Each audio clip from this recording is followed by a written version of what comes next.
Hello. So you have been working on new vocabulary for school readiness of your child. You even talk to the teacher to give some tips which will make his or her life easier and your child's integration into the school smoother. Now you need to focus on your child. What to expect from the child. Develop the skills of the child. So what your child should know. You have to tell your child that you should be able to raise your hand in the class if you have any question.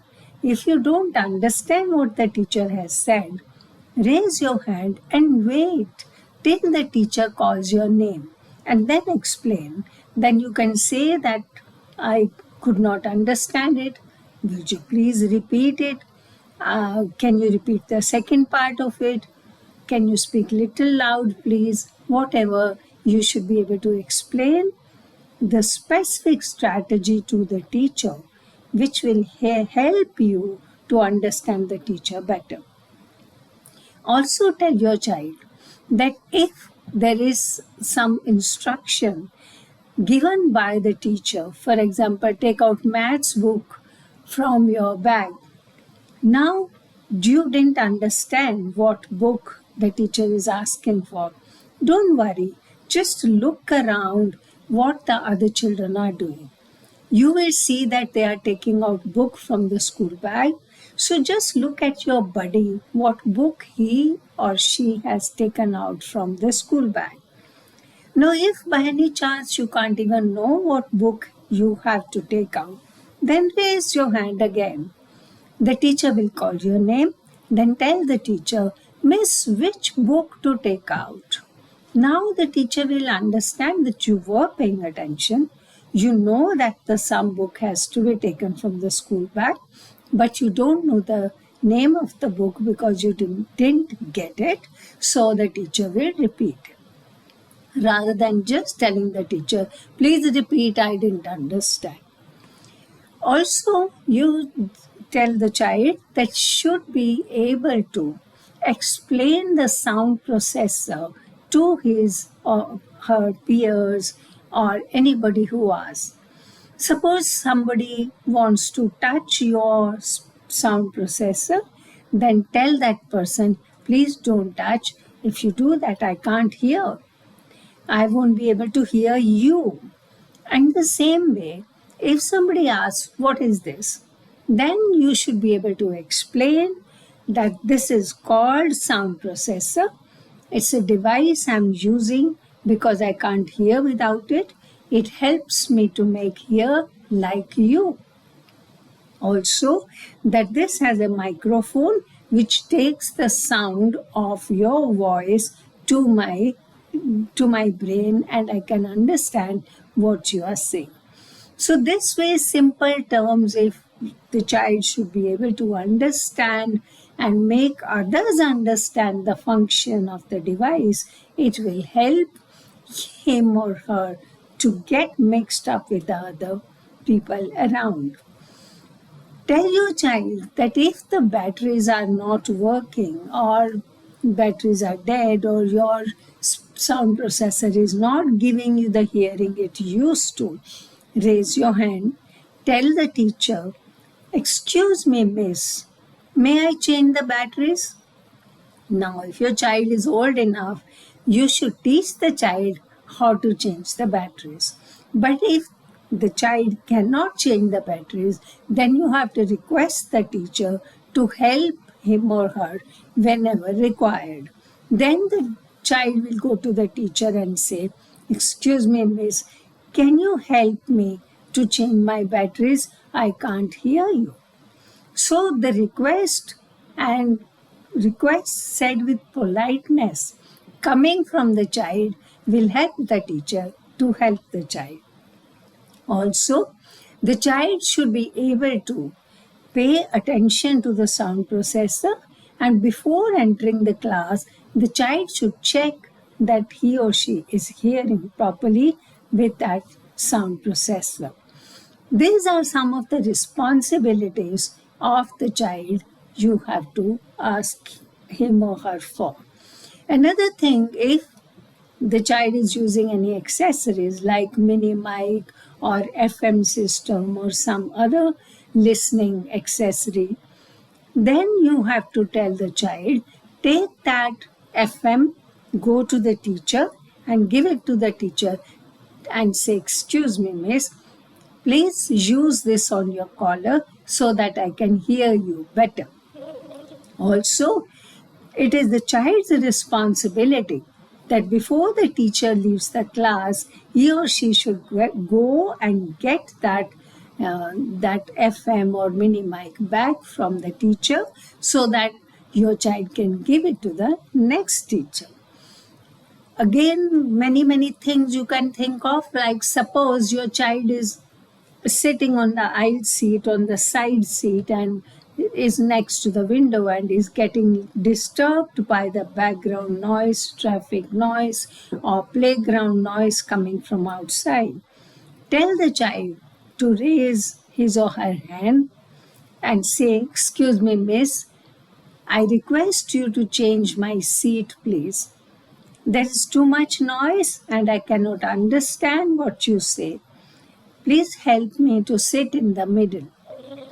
So the teacher can oblige and make the child sit in the middle if the child is not allotted that seat in the middle of the row. Again, now when your child is mixing up with other children, please tell your child that be kind, be helpful, and be teamwork, do teamwork in the sense that you help the people around, be playful, be friendly with the children around when they are playing. Ask yourself, can I play with you, please? If the children do not understand what you say, have patience. Repeat it or say it clearly, say it in slow speech, or change even the wording of the sentence and rephrase the sentence. Then wait till the other person listens and understands what you are saying. Don't show irritation. Just smile and say, I'll say again, and then repeat what you want to say. When you're playing with the children, when you are in the break time, when you are in the ground, where your playground, then you see that your child, tell the child to volunteer services, to be the leader, to offer. Okay, I'll stand at the boundary to catch the ball. Is it okay? Okay, I will do this. So volunteer your services. Go and tell the children, I will do this. This will help the children to let you play with them and make a part of their team. If you are very nice to them, the children will be nice to you, tell your child.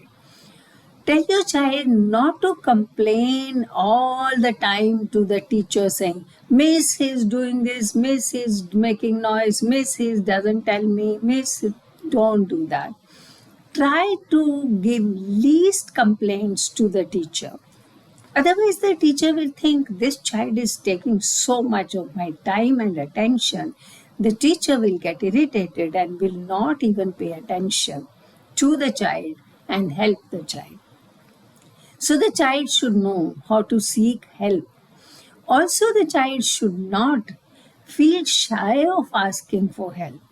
Suppose your child is feeling sick or child has forgotten the lunch box. Tell him to go to the teacher and say that, Miss, I want to say something. I forgot my lunch box. What shall I do? So this way the teacher will help. Your child should know your name and your contact number by heart. So if the teacher asks, suppose in case of emergency or any question, any problematic situation, suppose your child has forgotten batteries at home and he or she needs to change the batteries, then the teacher will ask the child, what is the mobile number of your mother? Now the child should be able to tell it immediately. So he or she should know by heart your contact number, which he or she can give to the other person. Also, the child should know the address of home. Suppose the teacher says, "Where do you stay?" The child should be able to tell at least the area, the building where the child is staying. So child should know the address, child should know the parent's name and their contact number, and this should be very, very important, and then therefore see that your child knows it by heart. Also, when your child is in the class, see that your child is using parent diary. If there is a message for you, or there is a message from you, tell the child, take this diary to the teacher and leave it on her desk, or take the diary back from the teacher and come and give to me. So the child should be responsible to convey your message to the teacher and convey the teacher's message to you. That's all. And again, tell your child to be involved in all the plays and the extracurricular activities. Find out what is the hobby of your child, what your child likes, what is the skill of your child, what is the aptitude of your child. Try to find out. Does the child like dancing, music, drama, play, reciting poems, or just role play, whatever, or drawing, or painting, or making something, constructing something? Find out. Tell the child to use this skill in the class, in the school with other children.